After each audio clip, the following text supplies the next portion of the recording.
Welcome, guys. I'm back here with another stream after 2 weeks idle.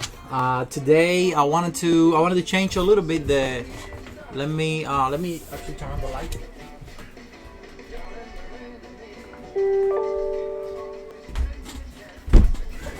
Today I wanted to change a little bit the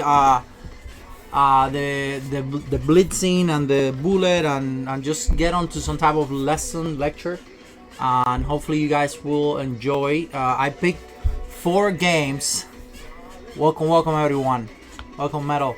Today I picked 4 games. I'm not sure if we will be able to go over every single one of them, but hopefully we will go through at least 2, and then the games are not, we're not gonna see the whole games because the idea of this is to concentrate on the end game part of it, which I think is it's gonna be more interesting.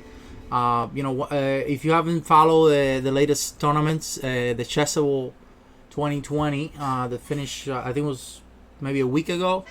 Magnus won very easy. I don't think he had any troubles with any of his opponents. So this end game here was one of those, one of the easy wins that are not really easy, but he made it look very easy. And as we will see, he won. He always wins like this. This is probably the most typical position or end game that Magnus tends to win. So this is gonna be our first end game today, and I want you guys to take a look at this position and try to find the best move. What would you do? It's not a it's very easy to play with white. But at the same time, one thing is to play for maybe for a draw and keep the position solid. But how to play for a win? That's what makes it hard. Of course, if we start with the pawn structure, we quickly see that, of course, white is slightly better. Now it's very small advantage. I don't think if Giri would have played better, I think this would have been a draw.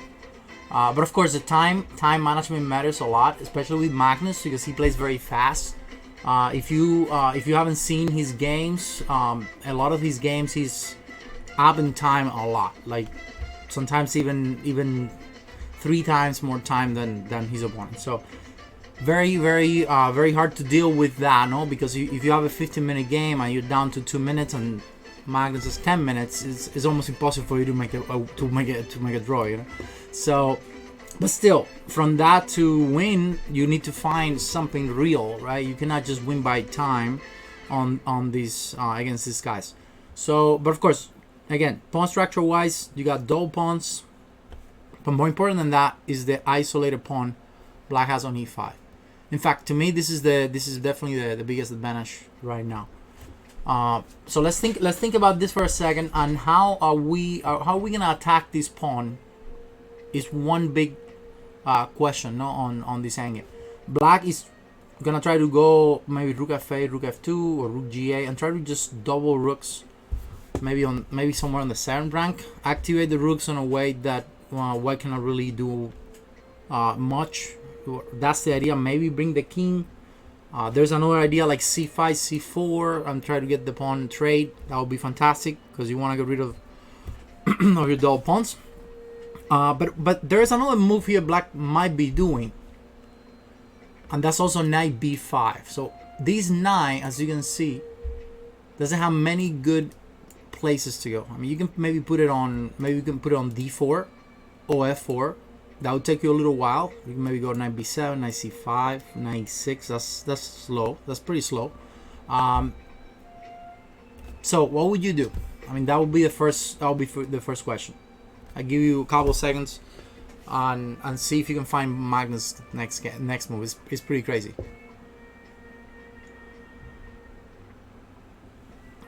So rook h7 is definitely a move. Rook a7 is definitely a move. Doubling the rooks on the h file, that makes sense. High counterattack. Rook a7. Now the thing is that what are you actually targeting with Rook a7? Yeah, that is a 7th rank, right? I would go Rook g8. So if we try out Rook a7, Rook g8 for example, then if you try Rook h4, I can possibly just check you, and I'm gonna just check you, try to. This is possible actually. This is pretty interesting. You might want to play this, then maybe try to go for the pawn on a5. That's a possibility. I can also sit there maybe and not do anything. There's also the option of me playing knight b5. And we're gonna see the importance of this move, knight b5. This is not yet the game. We're just commenting here.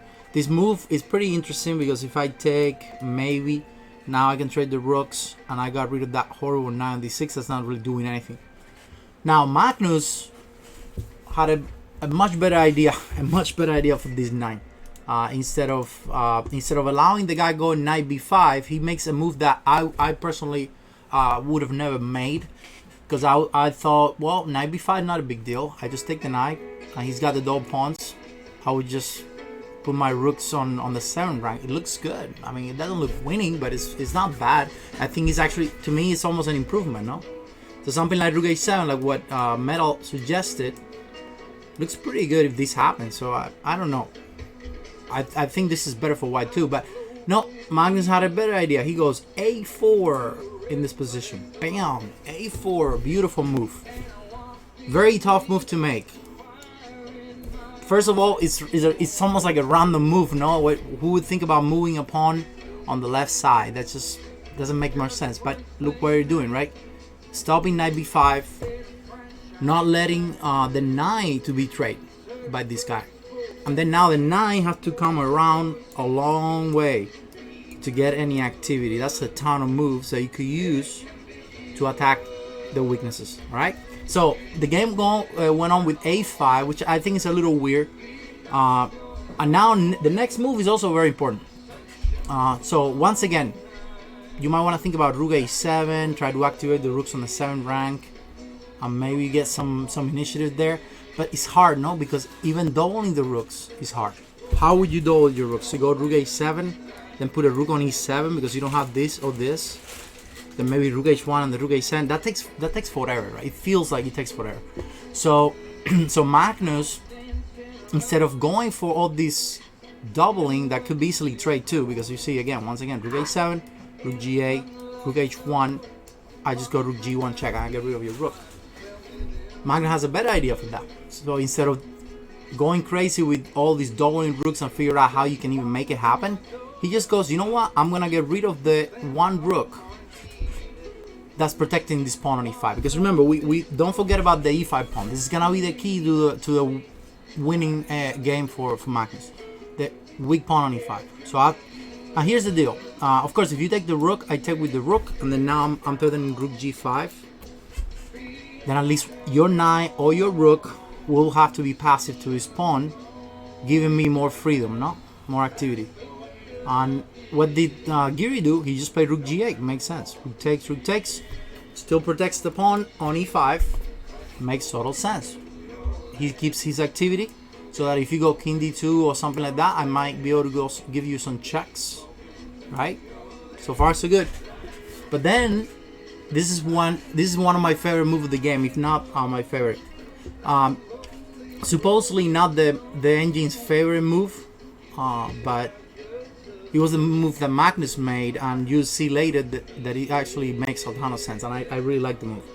So white to move. How do you proceed here? What's your next move? What is your next move? Thanks for the follow. And for the follow, I'll give you 30 seconds here just to think about what would you do to improve. Remember, and so the follow Super F21. Remember what is your target? The pawn on e5. Okay? How do you do that? Rook a7 makes sense again, but you know what? I can just play king d8. You're not really, even when you play rook e7, I can play king d8. So what to do? Also, don't forget about some checks here that are could be pretty annoying. No? Check, check, check, check, check, check. There's one piece here, and you know, in chess it's all about improving your position. But how do you improve your position? A lot of the times it goes down to the one piece that's not really doing anything. Someone is saying rook fd1. Someone saying knight d1, knight e3. Interesting. And then maybe knight d1 or b3, pawn b3. That's not really improving. This pawn is not really improving anything. Now, you mentioned the knight, right? And that is exactly the piece that you're missing out from the game. This knight here on c3. So how do we improve that knight? The rook can be active, but then this rook will become active too. So that's not really a deal here. I think the rook is fine what it is right now. We need to, before we move the rook to do something useful, we need to improve this guy. How do you do that? That's the big question here. So, all right, here I go. Magnus played knight b1. Monster plan. You can pretty much already tell where he's going. No? He's obviously not going this way. Knight b1 bombs. He's obviously not going that way. So where do you think he's going? He's going here. That's why this move is so good. Once the knight gets to f3, the pawn on e5 and the rook, that's it. Fork, and the rook cannot stay protecting the pawn anymore because this rook takes care of h5. So this beautiful move knight b1 combined to this beautiful move stopping the knight b5 is making black's pieces very uncomfortable. So the computer was saying something like knight d1 and knight e3, which I honestly don't like very much. I think knight b1 is a lot better. I love that move so much, knight b1 going backwards, but you know what? You got so much time because of your pawn structure is perfect. So after knight b1, Giri goes b5, another move that makes sense. Trying to trade pawns, you know, maybe another possible move here could be c5, which will most likely be answered by a move like b3 anyway, because I don't want you to go c5 and c4. Or maybe even knight d2, because I can just take the pawn. So black goes b5, and now is white to move. And of course, what do you think white play? Would you play b3 and protect the pawn? Would you go knight d2? Would you go knight c3? See if you can find the best move for Magnus here. It's the natural move. I mean, it's not really nothing that special, but still, is a move. So what's the deal? What is the move?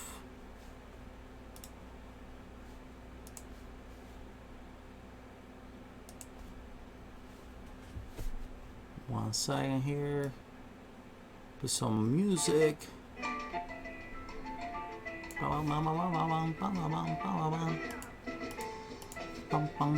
Here we go. All right. So if I don't see any moves, here I go. Knight d2.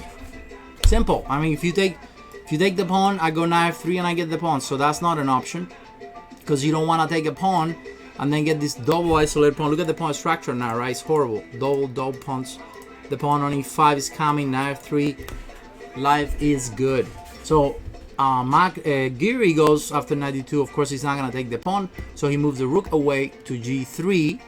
Make sure that knight can never get to f3. Makes sense. Keeping the knight to a bad position. Now Magnus. Now he had to protect the pawn.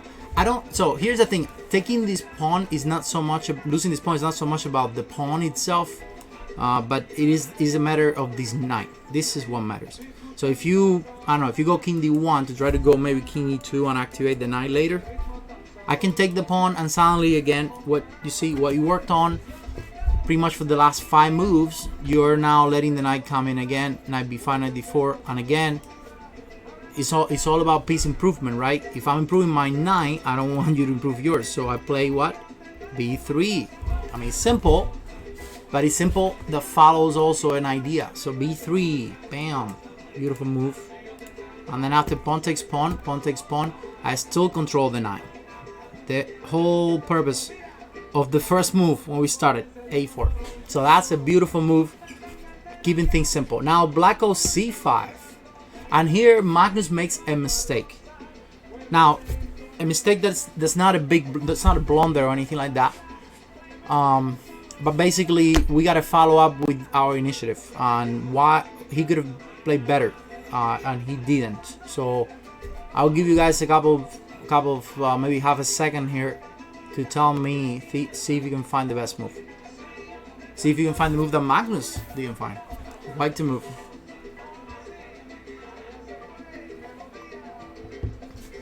Rook h5. I'm not gonna say anything. That's one option that someone's saying. Rook h5.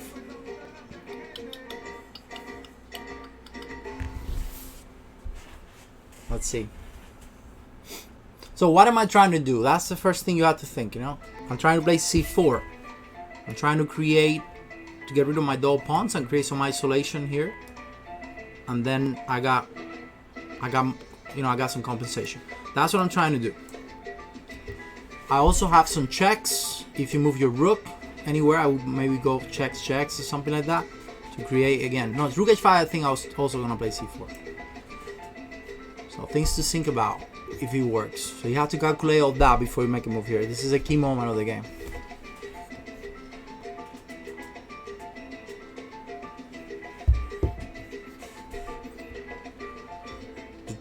Anyway, rook h5, king b2. No, the move that Magnus played was knight f1, which is a good move, but it's not as aggressive as the best move of the game, which was knight b3.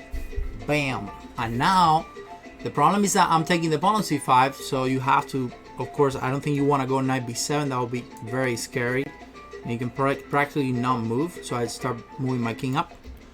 And of course, the move that makes sense after c4, but then I have this bomb, knight c5. Intermediate move, and now the rook is coming to h8. And white is not only checkmating black, but also, if you move away, I will get the pawn. I can easily get the pawn on with check and just take that c7 pawn. And you notice the one thing again, it's the knight. Even if you get this guy, pawn takes pawn, the knight cannot move still. I mean, it's crazy, right?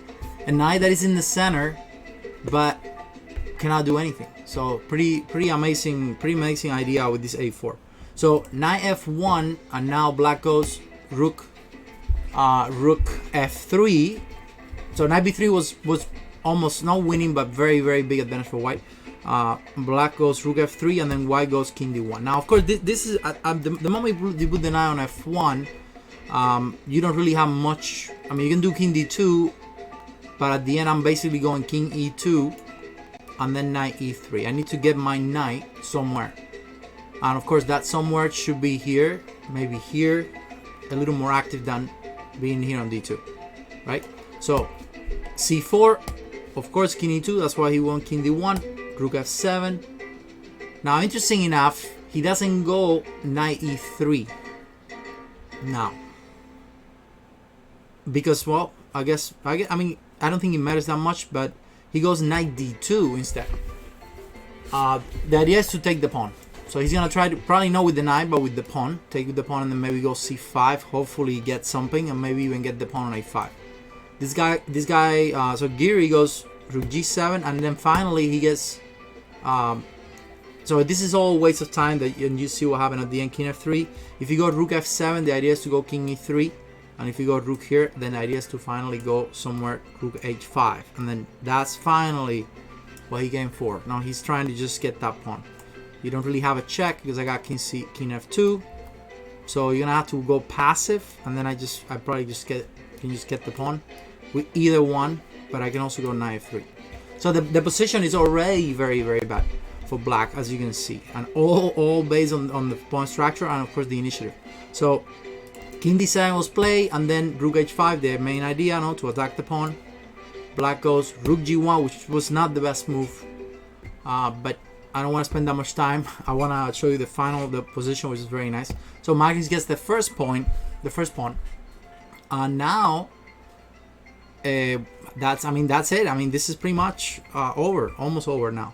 So especially if you're playing with Magnus and you're playing a probably down on time control. So knight takes c4, also another time where you have to take the knight, because if you take this pawn, for example, I think I simply just take the knight and then take the pawn a5. So I'm up 2 pawns. This guy first, no? And then rook takes pawn, and then now I'm playing a 2 pawn endgame, up 2 pawn endgame against Magnus. That's pretty much over. So you have to take the pawn to become a little more active, because you see now you're getting the pawn on c4. White has to take the pawn on a5, and then this brings us to another extremely interesting endgame. This is not exactly a theoretical one, but we could actually treat it as if it was one, because you have this idea. It did not happen yet, but so check a6. So first thing that Magnus does is that he cuts off the king, which I think is always important, no, on any endgame. So if you play something like c6, I keep you cut off, right? So why is this so winning? Because black has to, this black rook have to deal with this pawn, and then the king and the pawn and this rook will start pushing this pawn. The idea is to have some type of distraction, and then because here the rook has to stay here protecting the pawn, or then I would keep pushing the pawn. And of course you cannot just leave that file, because I might go behind or I might go in front, which is what happened in the game later. So Giri goes rook c1, which is probably not the best move. I think rook a4 or c6 would have been a little more complex for white, especially rook a4. But look what he allows now. So rook c1, and now Magnus goes rook d8. You can give me a check, it doesn't matter. You have to eventually go down to a1, and now is when we get into this theoretical classic endgame of distraction. So let's just play it out for a little bit so you guys understand black's problem. So let's just say that I'm gonna stay around here. Let's just say I stay here, and I go push. Let's say you stay around here. I'm just gonna make random moves with my king, and then I go a7. So I'm actually not gonna push a7, but let's just say you push your pawn. And why is this a theoretical winning endgame? Is because this pawn is not a knight or a rook pawn. If this pawn was a knight or a rook pawn, this here would have been a draw. It's a draw with the king on g7. But because it's a e pawn, is not a knight or rook pawn, I can always give up the pawn. So the only move here after let's say e5, the only move to stay here is to stay alive is king g7, and then you see this rook here cannot move away from this file. So when I play the move e6, you have no way to stop me. You have to go get the pawn, and that's when I give you a check. I mean, this is a very easy one, but it's a good one to know. When you have now, if you have the pawn on the knight pawn on g6, it's different. There's no way to make an improvement here. So before you put a rook in front of the pawn, before you put a rook in front of a pawn and you push that pawn all the way, you got to make sure that you don't have the knight pawn. Because what happens is that when you play the pawn on g6, I just ignore the pawn. I don't take it. Of course, if I take the pawn, then you give me a check and you promote. But if I don't take the pawn, I just move my rook, and the endgame is a dead draw. So, but of course, do you think Magnus doesn't know that? Of course Magnus knows that, and of course Giri knows that. So when the game went on this way, and you notice that what happened here is that Giri hides behind the pawn.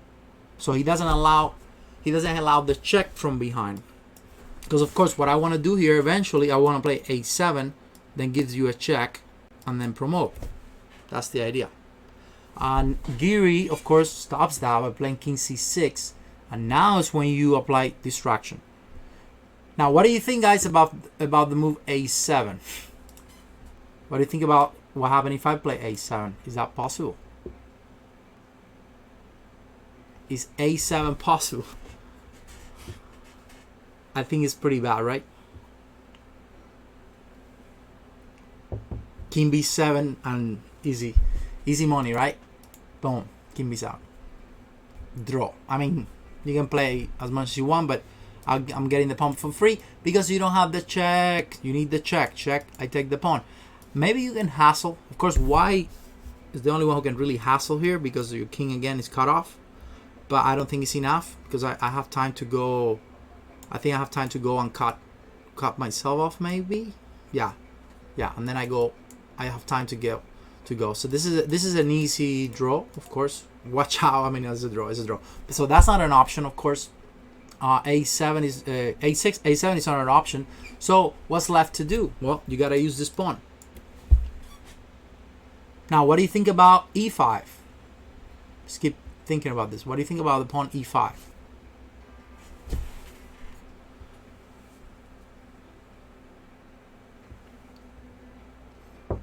Is that a good move? Following the idea that we said that the king can never really get the pawn, because then I push and then I win with the check. Would that be an interesting move? You see, you could technically apply the same idea, E5, rook E8, and then A7, then win using that distraction. What do you think? Maybe, I don't know. Well, E5 is a great idea, but it is at the wrong time to do E5. And the reason why is not because of the king. Because of course, if you go with the king now, I go A7, no? Then I force you to go, and you're pretty much done. It's over. Maybe you go here, but I go check. Oops.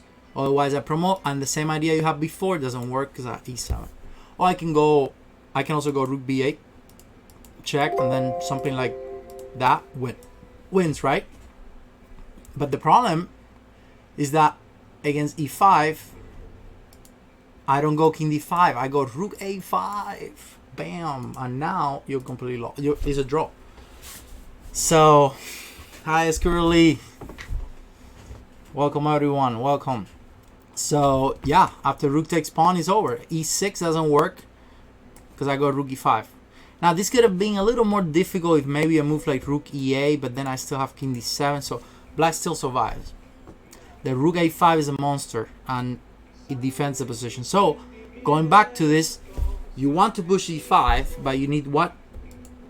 You need the king, man. If you don't use the king, you don't win. So, what do you think Magnus did? King E3. Magnus is a monster.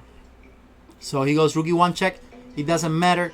I just go. I know that eventually you're gonna have to go back because my pawn. I'm always doing this threat. A7. You have to eventually go back. Always. So king B6 and Magnus. Of course, what do you think he does? He just pushes the pawn. You gotta push that pawn as soon as possible because. But now it's a little more difficult. You have to push it with the king. It's the only way you can win. So one of my favorite moves of the game comes now, showing some impressive technique and sometimes hard to do when you're playing a game. So white to move, and Magnus makes the killer move, the move that pretty much finished the game. Not because he finished the game right away, but because he finished the game with the idea. After this move, everything becomes easy. So Giri did an amazing job stopping the distraction idea of this hanging, of giving up the pawn on E5. Now that's not possible. So what's happening here? Well, if you keep doing this, I'm gonna keep pushing this, and maybe you don't have time. That's what you need to think. Or maybe you can do something else. I don't know. What would that be? Black is white to move.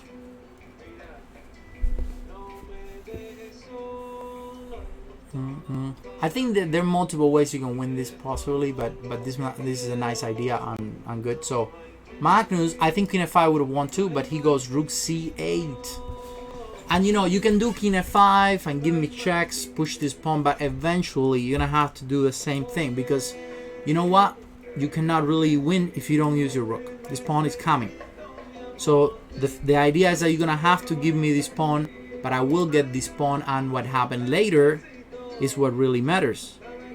If you go get that pawn, then what happened? I take the pawn, and now we are playing the famous Lucena position. For those of you who don't know, the Lucena position is when it's a classic rook endgame that every single chess players have to know. It's called the Lucena position. Check it out. It's very famous. Basically, this pawn will be pushed all the way to e7, and the king will be on e8, and all you have to do is get the king out, and then block the checks with the rook. But of course, for that, one of the big conditions is that the king, the black king, has to be cut off, and of course that's the case. So white is completely winning. So Giri, knowing the Lucena position as well, he of course makes it even harder. So he just gives you a billion checks. Once Magnus stops the checks, he goes rook c1. Very nice move too, protecting the pawn. And of course, what's the idea now? I'm gonna get the pawn, and watch out because this could be a draw. So let's start with some possibilities here. e6, king takes pawn is a possibility, right? But then I go king d6, and then I'm gone. It's too fast.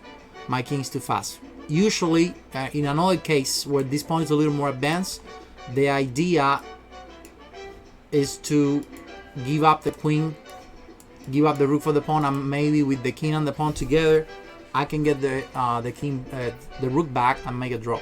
But not the case. This is too easy because I also have a check if I want, and then go back and then promote, and that's it. It's too easy for white.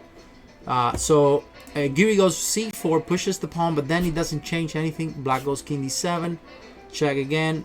You see, c3, and now to finish the game, all you have to do is get this baby out and avoid checks. Go towards the king, towards the rook. King f7, rook f1, king g6, boom, check. That's it. Your checks are eventually gonna end. And if you give me check, I'll just keep going back down, right? And then after c2, that was it. Mr. Giri, I think he might have resigned, or I don't know if he resigned or he even got to play c2, but that's the end of the game. c2, and then Magnus, of course, you just take, you just promote, and it doesn't matter. c1, I just take, it's over. Just something like this. It's already too much, but what a game by Magnus. Beautiful game. Amazing endgame. And if you guys missed it, go back to the beginning, which was here, and you can rewatch it. I will be uploading everything to my YouTube channel, so you guys can check it out. We're gonna continue, but I'm just letting you know, if you missed it, you can always check it out on my YouTube channel. I want to let you guys know I'm organizing a tournament. It is also on the commands that you guys should check out. It's gonna start on August 16, and the idea is to, it's open for everyone, and the prices and everything. So check it out on my website, and all the information is there, and how to register and everything. So hopefully you guys can play. But anyway, let's move on with the next masterpiece.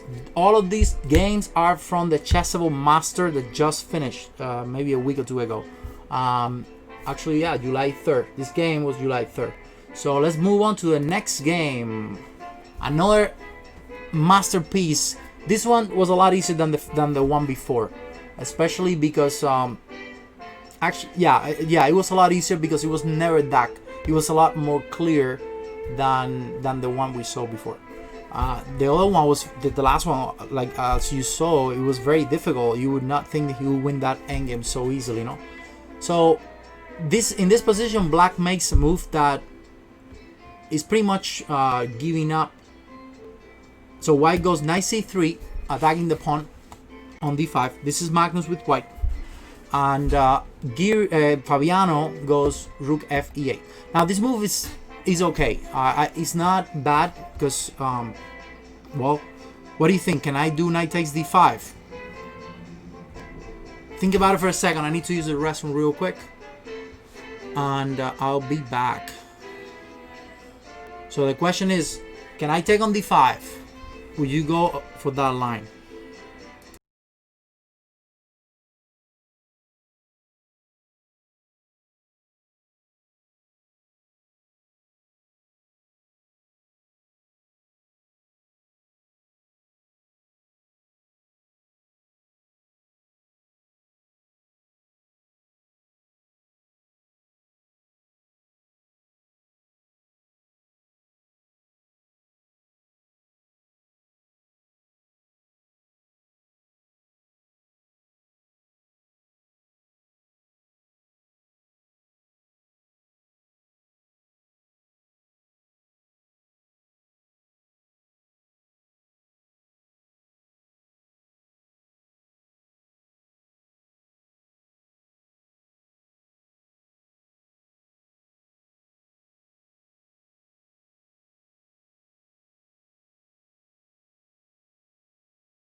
All right, here we go. Hey, thanks for the subscribe, Cuba93. 6 months, man. Awesome. Thank you for the support. Appreciate it. So anyway, what is it? Knight takes d5 or no? I think we can take. And of course, the main reasoning behind this is this little discover attack. And after knight takes d5, you cannot go knight takes knight because bam, checkmate. Goodbye, my lord. It is over. Queen takes e7. So only move here, which is what happened in the game, if you don't want to lose a free pawn and be getting complete crash here. Bishop takes h2. Best move. And here we go with another monster endgame. Queen takes also only move because again the mate is there. You have to take with the queen. Queen takes queen, bishop takes. And here we go. Another very simple endgame that including myself, if my opponent plays decently, it will probably end up being a draw. I mean, I think that y is better, of course, because you have the bishop versus the knight. And usually the rook and bishop combination is way better than the rook and the knight. It's also a very open position. So all of those are things and concepts that gives you an idea that y is of course way better. But there's no weaknesses really. I mean, everything is fine for black. It doesn't look so easy. But Magnus made it looks very easy to me, and you see. So he goes first move, simple rook fd1. Taking the file, no big deal. So Caruana goes rook d8. And of course, if you trade rooks, both rooks, if you trade the white rooks for the black rooks, that would make the endgame a lot more difficult for white. Because remember, rook and bishop combined are way stronger than rook and knight. So we don't want to trade the rooks if we don't have to. We might trade one rook, but I don't want to trade both. Okay. So Magnus makes a move here that is extremely important. And let's talk about what do we want to gain here. In a perfect world, what we want to do is we want to place one of our rooks in the 7th rank. Okay, rook d2, interesting. Rook d2 is interesting. I'm not gonna say if it's good or bad, but that's where you want to be, right? You want to put one of these guys somewhere on the 7th rank. So your goal is to make sure that you calculate precisely, because you might not have a second chance. This might be your last chance to make it happen. And of course, using the pin sounds like a very good idea. The fact that this knight moves somewhere and then you just take and then boom, put that rook on c7. There's also another deal here, that's the mate on the 8th rank, so that gives you a possible tempo in the future, because black is probably gonna have to move some pawn eventually, like f6, to get that bishop blocked and then bring the king, give that king a way out. So why play rook ac1? I think rook d2 is possible. Thanks for the follow. Pratoma. And yeah, rook d2 I think looks good. I don't remember seeing it as an option, but my guess is that of course I'm not gonna allow rook d1, so I will have to play knight e7. That would be my guess. Or even knight b6. And then if you go rook d1, I would trade the rooks, and then now at least you don't have rook d7, so maybe I have time to go king f8 and king e8. That doesn't look that easy either. I think white is better. But you notice that that's exactly what the problem is, right? This looks good, but the rook is not coming to d7. You need the rook to be on c7. That's what makes this move so good. Rook c1. So now anytime the knight moves away, I take you, and then I go rook c7, and then I have a 7th rank monster rook. So that's really annoying. So I'm threatening moves like e4, for example. I might do e4, and then move your knight, take, then bam, rook c7. So that looks really good. So black goes f6, makes sense. This is usually a very typical pawn structure move that you make so that the bishop is blocked. Of course, there's a concept that says that if your opponent has a different a bishop of any type and you don't have a bishop, you should put your holes, the way to escape for a king of the different color of your opponent's bishop. So if this guy has a black bishop, you should probably open a white hole so you can actually escape because if we put a black hole here, that would not be a good idea. The king is not going anywhere anyway. So f6 is a nice move also because he blocks the attack of the bishop. Now the next move here is another bomb by Magnus. So basically you want to force this entrance here. You want to go rook c7. How do you force that? Well, by doubling the rooks or by threatening the pin. Now you're threatening rook d1 and you're winning the game in one move. So rook d1 is a very big threat. You know, you don't have time. King f7. I go rook d1, king e6, e4. Bam, goodbye. No chance. Right? e4 is a bomb. So it's a winning instantly position. So what did Caruana play? Fabiano, I'm confused. Fabiano played. Only move is you gotta move the knight. You gotta move the knight somewhere. You don't have time to protect the knight. So knight e7 is the only move. And now, what just happened? Well, finally, white gets the 7th rank. And for those of you who study rook endgames, one of the things about rook endgames is that the rook's the rook's most active.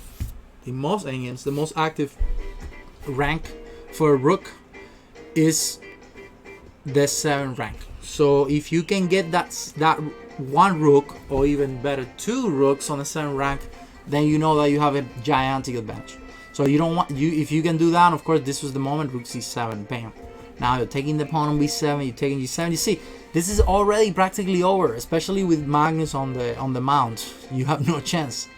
Caruana try to make some tactical moves like knight f5, and this is the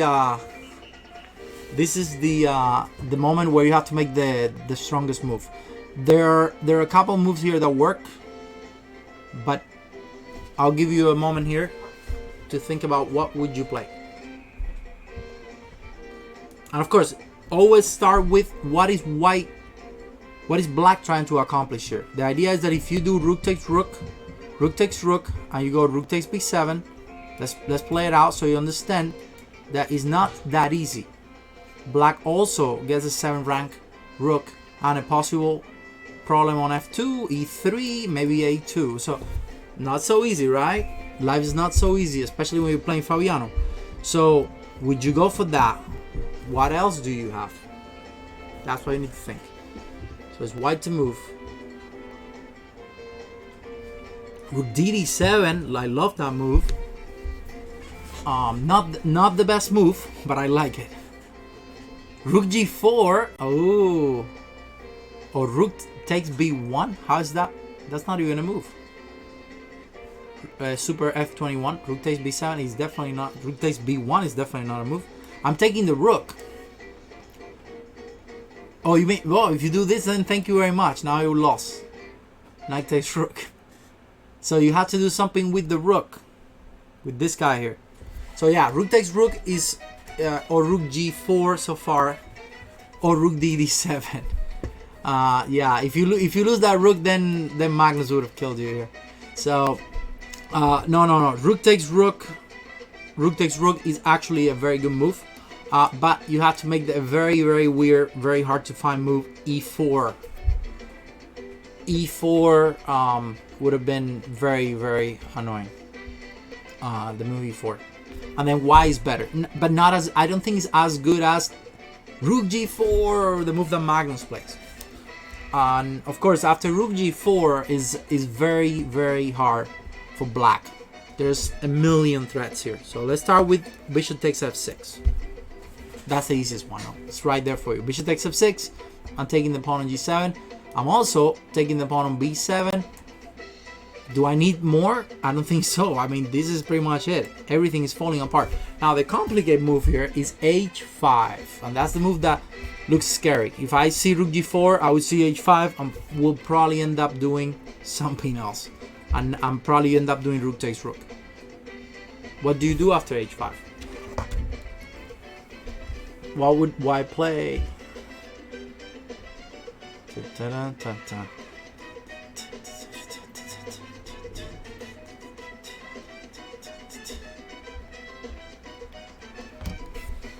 Rook f4, interesting. Rook f4, maybe. Rook g6. That looks weird though. It's almost like your rook is getting trapped. Rook f4, rook g6. What else is there? Anything else? Maybe you can go crazy with rook takes g7. I don't know. Okay, so someone is saying rook g6 loses because king h7. Isn't that rook trapped? If you go rook g6, king h7, I think the rook is trapped, right? At least, I don't know, exchange maybe?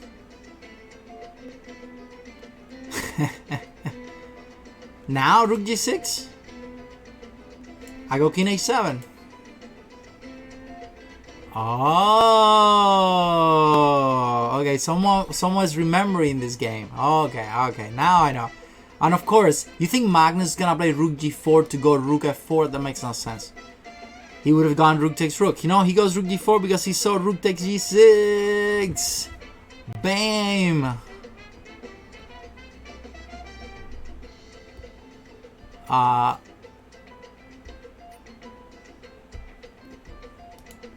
Yeah, so h5, sorry, rook g6, and the problem is that king h7 doesn't work because rook takes f6. Bam, resign.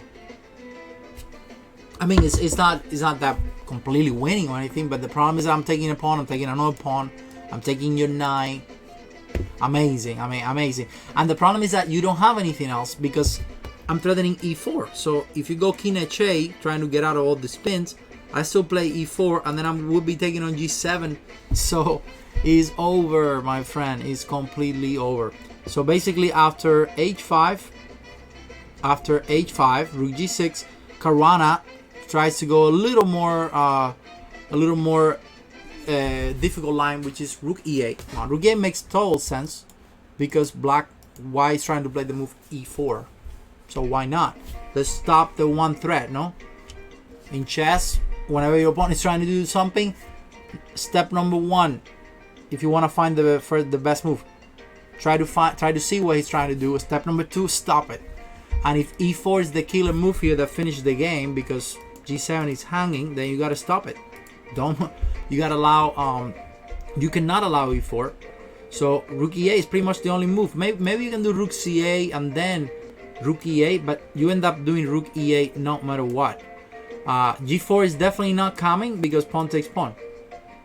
So you still don't have G4 unless you play F3 and G4, but that's a little slow. That gives me check. So E4 is the threat. So black goes rook E8, only move.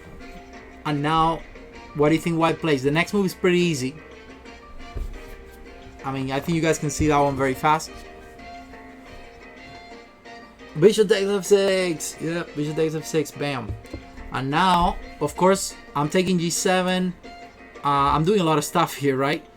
Caruana still finds an amazing move. That's why he's the second best player in the world. He just keeps finding moves. I have a feeling that if I'm playing this position here, I would have lost the game probably with white. Maybe if I'm in a rapid blitz game, maybe. I don't know. He goes rook e6. Wait, what's happening? Suddenly black looks winning here. It's not easy. I'm taking your bishop. Thank you very much. You cannot move the bishop because the rook is hanging. So what's up here? Is this just losing for black? Sorry, for white? Magnus is so blind or what? There's only one move. Actually, there's two moves you can do here, but let's see. I would have not even got all this way. I would have just taken the rook before and played with e4, and now life would have been fine. This is all too crazy. I mean, you don't have time to calculate. This is a 15-minute game. I mean, who has time to calculate that much? So white to move. White to move. And thanks for the follow, Lex True. Lex True. White to move and escape somehow from these losing pieces. I'm taking all your stuff. There's two ways to escape. You gotta see at least one of them, guys. Somebody's saying e4, e4, maybe. Rook f7? No. No, what? What do you mean rook f7? That's not even a thing. Rook f7, I just take you. e4, interesting, because if you take my bishop. Okay, rook g7, okay, interesting too. So rook g7, what's the idea? Bishop, what if I take your 9? Rook g7, knight takes rook. I'm up in exchange, right? Almost. Well, doesn't look so bad. Knight, rook takes g7, knight takes g7. You gotta do rook takes g7.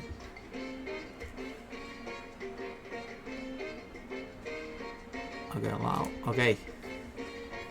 Yeah, e4, e4, knight h4 is just bad. Rook takes g7 is over. Anyway, there's actually a really cool tactic here. If Magnus played the easiest move, e4. e4 is definitely the move that I would do, because you know what? Rook takes bishop doesn't help you. Rook takes rook, pawn takes, and pawn takes knight. It's just easy win, right? You're not only up a pawn, but you're also with super initiative here. With that rook on the 7th rank, I'm going king h3, bomb, bomb, bomb, bomb. Easy money, right? So what can you do then? Well, I don't know. That's exactly what Caruana took the pawn. But this move is also very possible. Instead of e4, rook g7. When I calculated this, I thought, well, king fa, and then now I'm down in exchange and I have to move my bishop. Well, the thing is that technically you don't even have to move your bishop. You could just go bishop d4. Now, this position is almost winning for white for many reasons, but the fact is that you got 2 connected pass pawns and a super active rook and the king, everything is just completely winning for white. Now, I would see this as a better chances for black than, in fact, the move that's stronger is rook h7. That move is freaking amazing. With the idea of rook h8 and then the rook is hanging. So you have to play only move, or the most active move, rook e8. Then now I move my bishop. Then I'm taking b7, I'm taking ace, everything. It's just bad. You don't have rook e7 because I got bishop c5. So either way would work for white. But Magnus did the human move. I think the move that's best. e4, simple. Don't get onto any crazy material stuff. Different, unbalanced material positions. So why not e4? And then now rook takes pawn only move, otherwise I'm just killing you. You move that knight and it's just a beautiful mate somewhere here. Maybe rook h7. I don't know. Oh, I just take the knight. It's over. So that's not good. So Caruana takes the pawn on e4, only move, and now I am threatening king h7. So Caruana still doesn't give up. I mean, he just keeps making it pretty tough for Magnus. Now I'm playing king h7 and maybe I can take the bishop. I don't know. Possible ideas. So Magnus goes rook g5. This would have worked too. Bishop g7 was also good. This position is already pretty tough for black because you're running out of tactics. You still have a random mate idea. Look at this move. Whoops. And here's when Magnus made a move that complicated the game a lot more than... I mean, it's also winning, but there is one move here that it was time for Caruana to resign. Fabiano... But of course... Okay, rook takes g7. I don't know. What do you think about that? You gotta give me more than just rook takes g7. That's just... I take you, of course, and then king fa. What do you think about a move like bishop takes g7? Is that possible?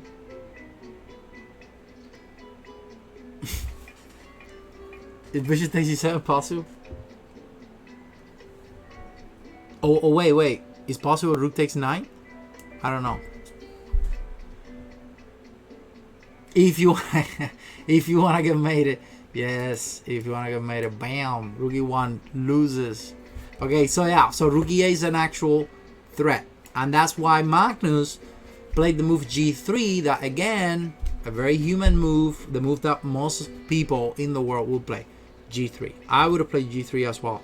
Makes so much sense, gets out of checks, life is good. And Magnus won the game, we're going to see later, but the move that would have killed Fabiano's is rook. Sorry, is very hard to make. Is bishop c3, and that move is just like wow. Bishop c3. I mean, then now, well, you just get rid of all these weird tactics with taking your bishop. Now you can get all these pawns. You're threatening the 9. There's nothing for black. I mean, you I think the only move is rook f8, which is the saddest move in the world. Then you can take the pawn on g7. It's just over. There's no move here. I think there's also, yeah, I mean, this move is just so hard to see. It's just unrelated to what's happening in the game. Very tough to see. So I'm not, I mean, you cannot really blame Magnus for not seeing bishop c3. That was just a bomb. So he missed it. He played g3, which also makes sense. Rook g4, only move. Caruana just keeps fighting, man. He just keeps fighting all the time. Rook takes knight, pawn takes bishop, and now rook takes b7. So now he's up a pawn, finally, after all this crazy stuff. He's only up a pawn, still some work to do, especially after bam, h4. Caruana keeps fighting.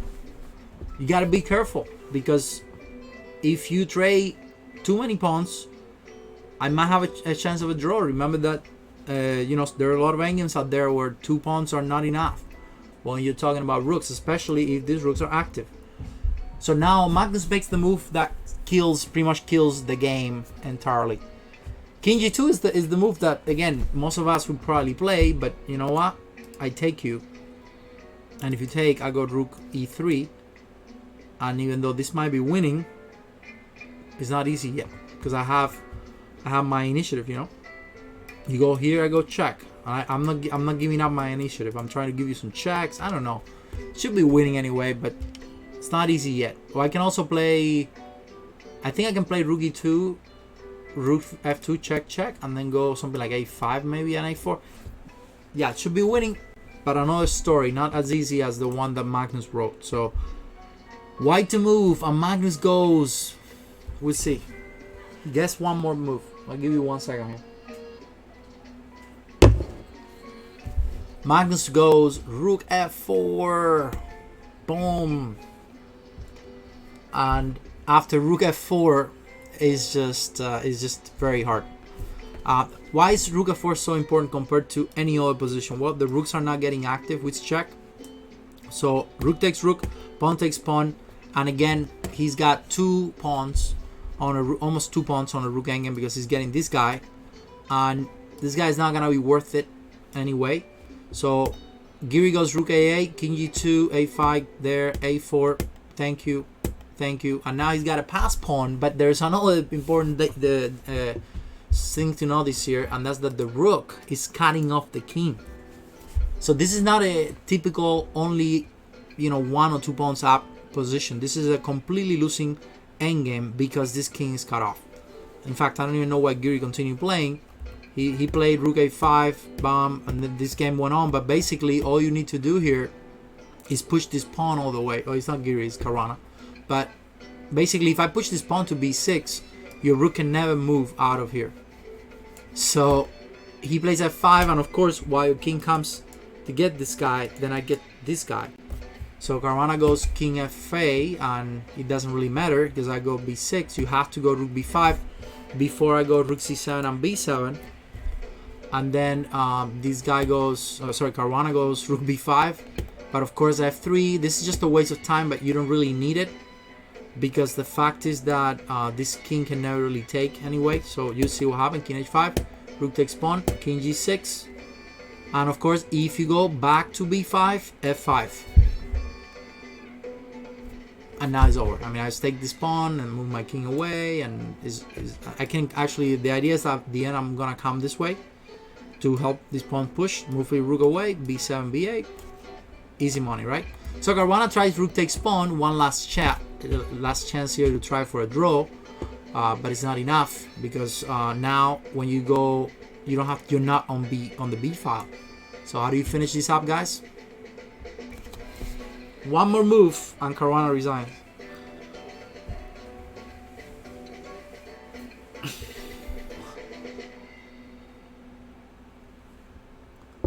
Rook b8 check. And if I play king e7, Why would you even try getting? This is also winning, but I think rook b8 is also winning because again you have king e7. I think it also works because this you have this, but you don't need to. I mean, you don't need to go crazy. You can just go exactly rook c7 because what you want is you want this guy to go here, get there, and then now unstoppable check and promotion is over. That's how it finished. Actually, the game finished with rook c7 and Caruana designs. I mean, there was no really a game after that. So beautiful 2 games, huh? Beautiful games. These are you know, a lot of these games are, you know, these guys they win little by little. It's never you know, they don't calculate that much as you guys might think. A lot of the time is based on concepts and understanding of the game, and they know where the pieces go based on intuition, and they put them there. I mean, it's really all about having a good idea of what you want to do. Hey, why so serious? Thank you for giving up a sub. Thank you. And it's to Josh Friel, right? That's awesome. I'm about to head out, but yeah. So guys, yeah. So keep up on. I'm gonna be uploading this. I'm gonna be uploading this video to YouTube. So check out my YouTube channel, and I will be doing this more often. So make sure you subscribe to my YouTube channel. It's for free.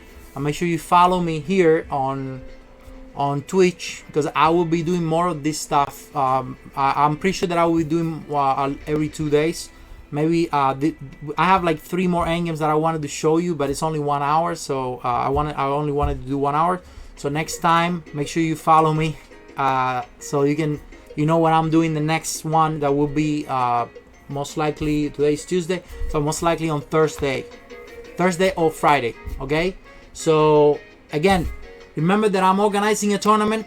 This will be the last announcement. I'm organizing a tournament on August 16. So make sure that if you want to play some good chess, and if you want to play some really strong players, check out my website and check out the tournament information.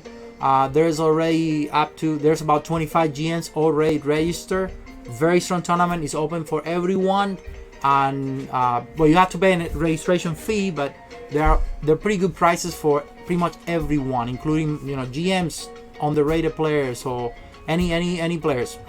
If you know how to play chess, you're welcome to join the tournament. So anyway, thank you so much, guys, and I will see you this week again. I will raid someone, so don't go anywhere. Have a good one, guys. Bye bye.